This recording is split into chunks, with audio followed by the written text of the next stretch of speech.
Another morning in the Joshi home. The same daily chores to be performed. The same rush to make it on time. The Joshis are indeed like any other urban family, but they are different in one respect. They are aware of the need to conserve the large amounts of energy they consume. So, for some of their household requirements, they rely on a slightly unusual source of energy.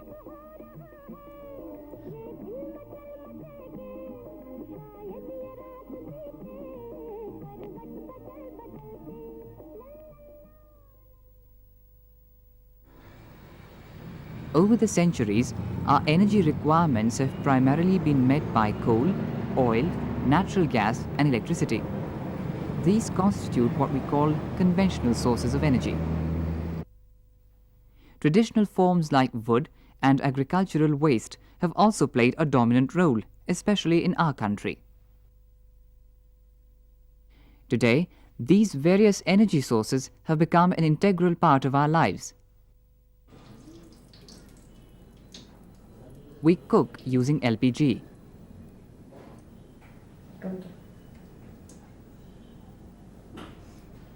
Our appliances run on electrical power.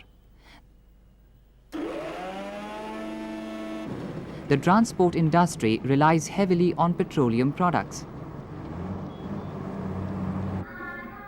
We cannot imagine modern society without the existence of these convenient energy options. But there are some serious problems. Widespread use of electricity has led to an overburdened infrastructure. Fossil fuels may last only for a century or more at the current rate of consumption. The use of hydel power involves high costs and massive constructions.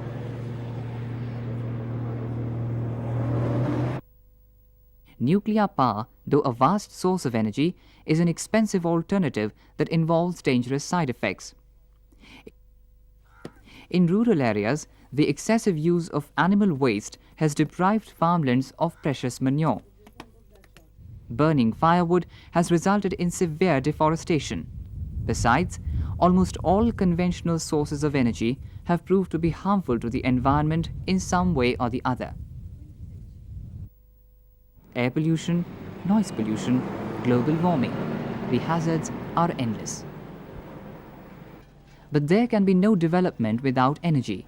Energy is the lifeblood of industry, of agriculture, of progress.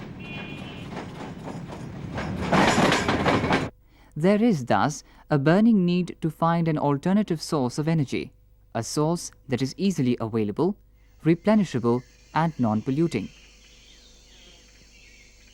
Attempts to harness the sun's energy have been made since the time of Archimedes. It is said that he used mirrors to set fire to a Roman fleet and win over Syracuse. Even in America, as early as 919 AD, some Red Indian tribes lived in semicircular settlements called pueblos that used the principles of solar energy with great sophistication. Later, in 1880, Frenchman Abel Piffre built the world's first solar-powered printing press. He called his publication La Journée Soleil, the Sunshine Journal. One of the earliest models of solar water heaters was built by Robert McIntyre in 1911. His invention was assisted by a wood-burning stove. The modern solar water heaters rely only on the sun for energy.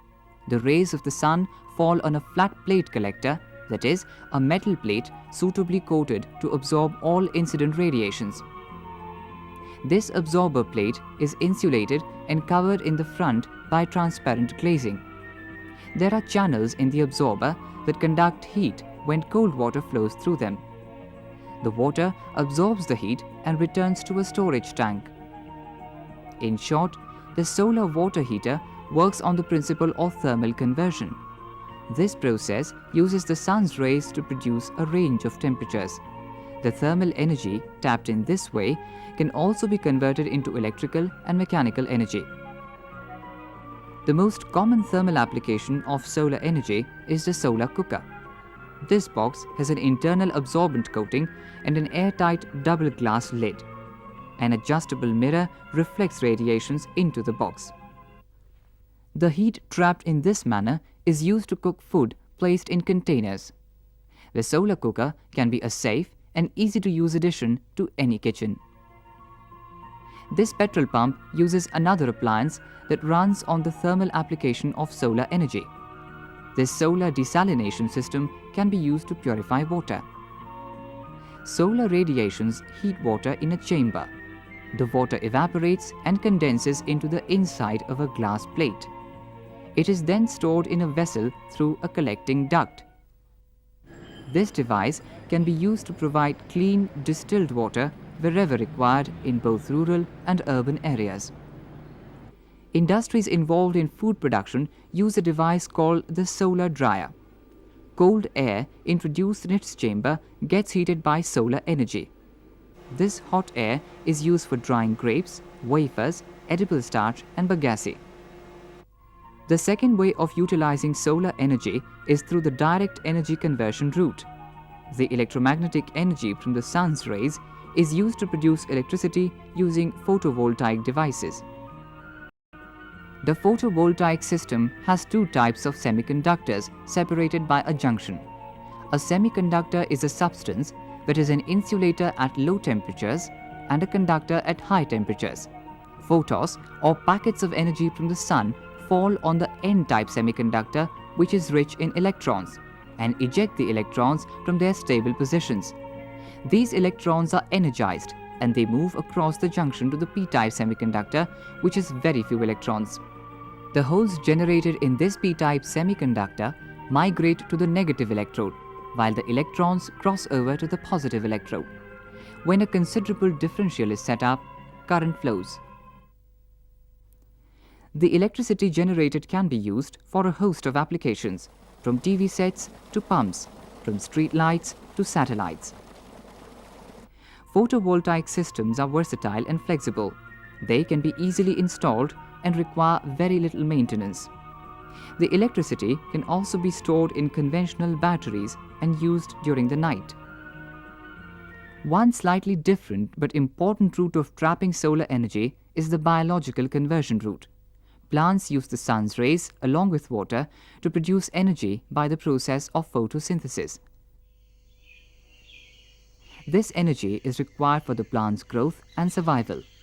The chlorophyll present as the green pigment in plants plays a vital role in this process.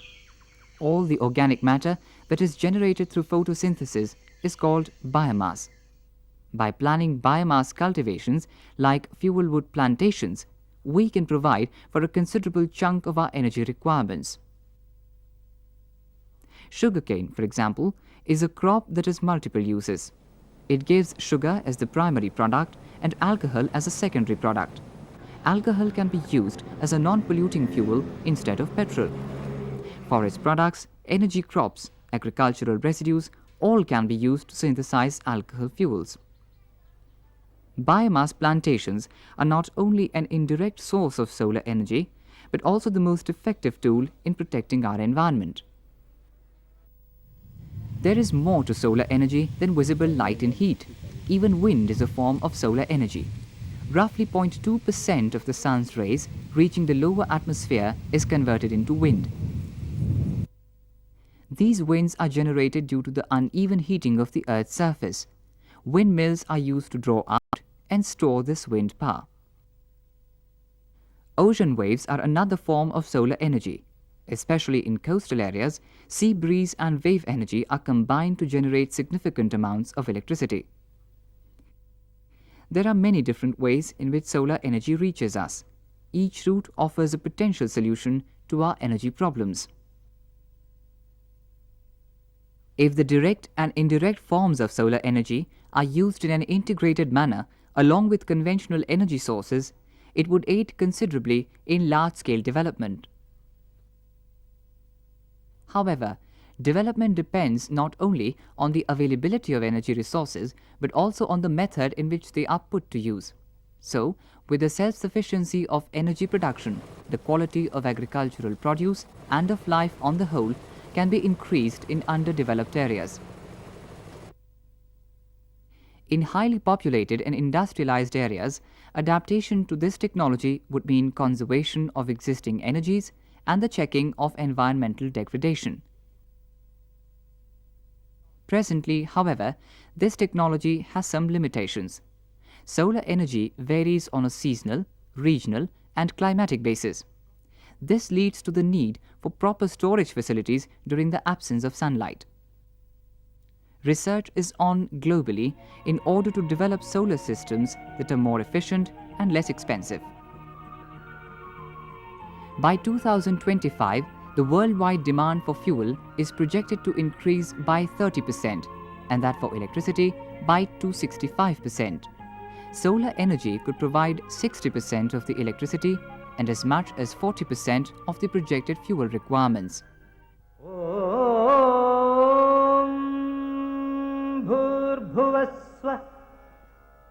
Civilizations across the globe, from Mayan to Aztec, have worshipped the sun god as the supreme source of strength, the universal source of power. But this cosmic radiance is not just a spiritual boon to mankind. Its practical value is just as significant. Millions of miles away, on the surface of the sun, nuclear reactions of immense magnitude take place every second. A phenomenon which has enough potentiality to provide our planet with all the energy it needs. It is time now for us to realize this golden dimension in its entirety, to turn it into the guiding light of our future.